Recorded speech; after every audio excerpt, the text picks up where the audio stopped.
the district attorney for Suffolk County, Ray Tierney. Ray, what a day for the office in terms of, you know, I know that Laura described it as a gas, but these are murders. I don't have to tell you, you've lived it, but these are murders that have haunted the area that people thought they'd never get answers to. What does today mean in terms of where you believe you are in the investigation of the unknown cases? Well, thanks, Chris. Thanks for having me. I think today was, a big day because ever since we initially indicted the case, we said we were going to prosecute, investigate the Gilgo Four. And then once we charged those cases, we were going to move on to the other bodies on Gilgo and then off. And so what you see with Jessica Taylor and Sandra Castilla, you see that come to fruition. So these are allegations. We look forward to proving them in court. But we have been able to, move the case off of the Gilgo Four and move it forward. So help us understand, when there was that second massive search of the house, okay, it was confusing to the rest of us. It's like, well, wait a minute, didn't they do this already? What triggered you to go back in such large scale a second time? Well, as we expanded the investigation and continued the investigation, different facts came to light, one of which was the planning document. So taking that information, we followed the evidence and we took the necessary investigative steps. Those steps included doing the search out east with the canine units, as well as researching, doing a research of the defendant's house. Describe to me how that document was discovered and what how it was reacted to. So, there's, as you said, well over 300 electronic devices that we have to search, many of which are encrypted, many of which are old, so you have to get the proper software. So we were going through that sort of meticulously, and this particular document was erased, so we had to get it out of unallocated space on the computer with forensic software. And once we were able to retrieve it and look at it, we knew that this was a significant document because it really evinces, our allegation is that it evinces the intent of the defendant to, in fact, commit the 6 murders. Okay, so 2 questions. The 2 that are charged today, they were found dismembered. The other bodies weren't, and that leads to a suggestion that it is a different MO. It would be a different murderer. Why do you believe it's the same? So just to make clear, Jessica Taylor was dismembered, her heads and her hands and her head, and Sandra Castilla was mutilated but not dismembered. So that's a little different. I do think that over a time, any criminal's modus operandi will change. And the other thing to keep in mind with regard to the Gilgo Four, when they were recovered, a lot of time had elapsed. So they were largely, if not completely, skeletonized. So we did not have as much information available to us with the Gilgo Four as we did with Ms. Taylor and Ms. Castilla. So New York law is a little peculiar. People are used to first-degree murder, meaning intentional murder.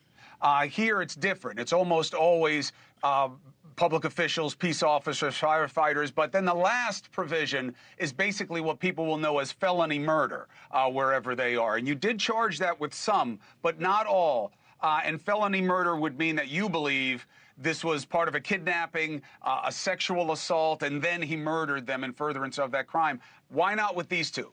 So what we were able to charge with the murder 1 statute is if you commit more than 1 murder within a given time, 18 months, you could charge it as a murder 1 as opposed to the standard murdered second. So we have murders in 1 murder in charged murder in 1993, 2003, 2007, and then we have the 3 murders in 2009 and 2 in 2010. So with regard to those last 3 murders, we were able to charge the murder 1 statute because it happened so close in time. And those are the murders of Melissa Barthelemy, Megan Waterman, and Amber Costello. So, Ray, The really vexing question right now is, what do you think, Mr. District Attorney, he's been doing from 2014 until today? Well, we more than think we've been able, we've done with great investigators and great teamwork, we've been able to piece together a lot of information. So we don't talk about what we think, we talk about what we can prove. Up to now, this is what we have with regard to these 6 cases, these 6 allegations, which we look forward to proving. But we're just going to have to keep on working through the evidence, and then we'll speak through our indictments like we have since the very beginning.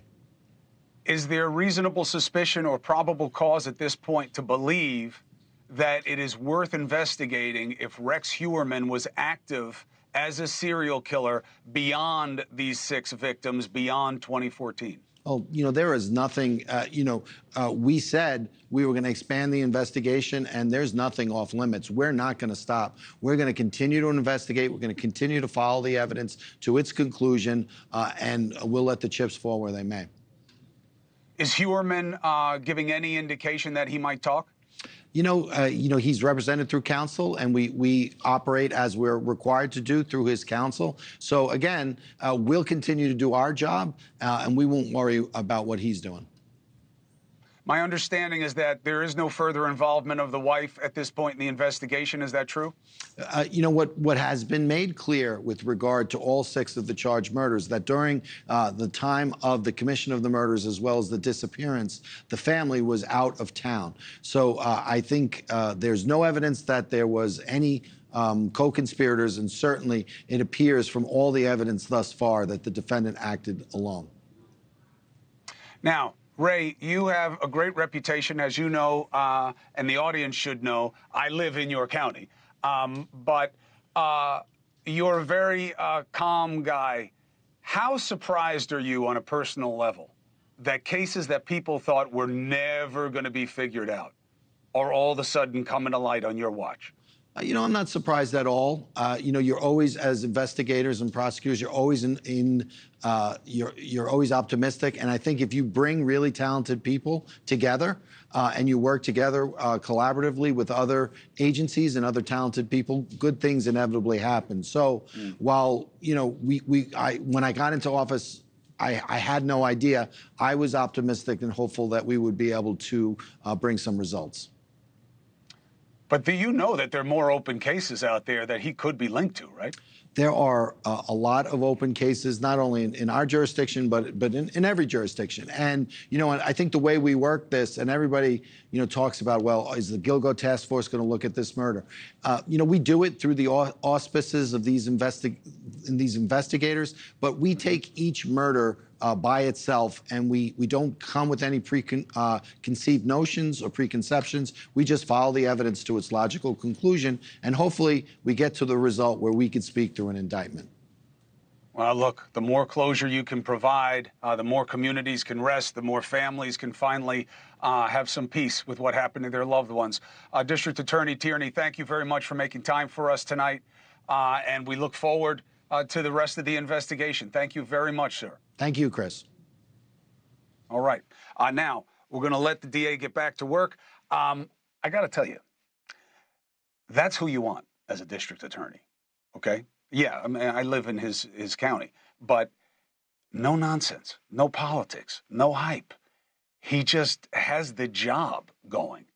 There's something, as macabre as this is, as morbid as it all is, there's also something refreshing and confidence building about that, isn't that? You know that guy is on the job. He didn't sell himself one bit. He didn't sell his team one bit, except that we're doing the job. Who knows how many cases they could connect to this guy, Rex Heuermann. Hey, thank you for watching. Please go to newsnationnow.com, newsnationnow.com, and you can find NewsNation on your television provider. And don't forget to click the red subscribe button down below. Then you will get more of NewsNation's fact-driven coverage.